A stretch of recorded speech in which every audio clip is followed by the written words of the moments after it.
सातारा नगरपालिकेच्या निवडणुकीत नगरसेवक मनोज शेंडे चांगल्या मताधिक्याने निवडून आल्यानंतर प्रभाग क्रमांक 7 मधील महिलांनी दुग्ध अभिषेक घालून त्यांना शुभेच्छा दिल्या। प्रभागात गेली अनेक वर्ष करत असलेल्या विकास कामांची पोचपावती निवडणुकीत मतदारांनी त्यांना मताच्या स्वरूपात दिली आहे।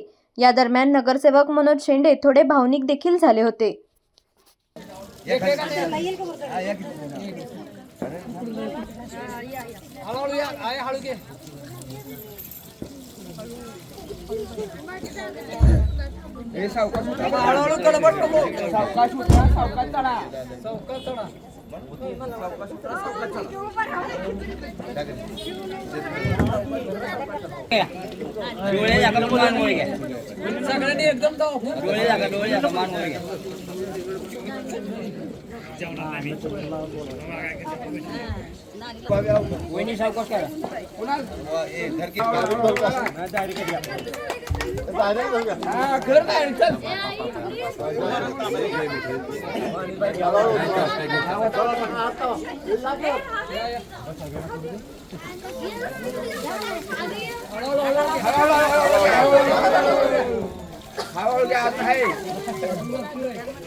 मी घेतोय एका बातमीत होतो मी 5 मिनिटं द्या फक्त। हां, ते दुग्ध अभिषेक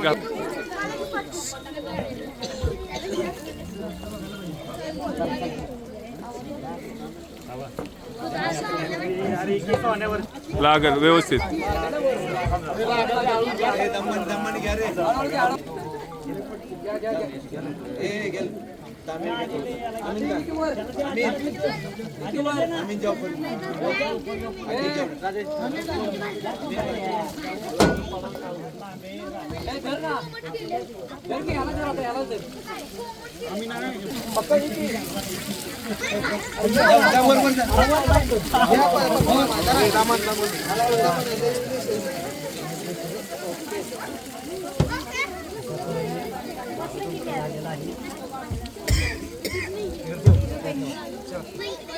आपल्या तालुक्यातील जिल्ह्यातील बातम्या सर्वप्रथम पाहण्यासाठी आजच सातारा न्यूजला YouTube चॅनलवर सबस्क्राइब करा, लाईक करा, शेअर करा आणि बेल आयकॉन प्रेस करायला विसरू नका।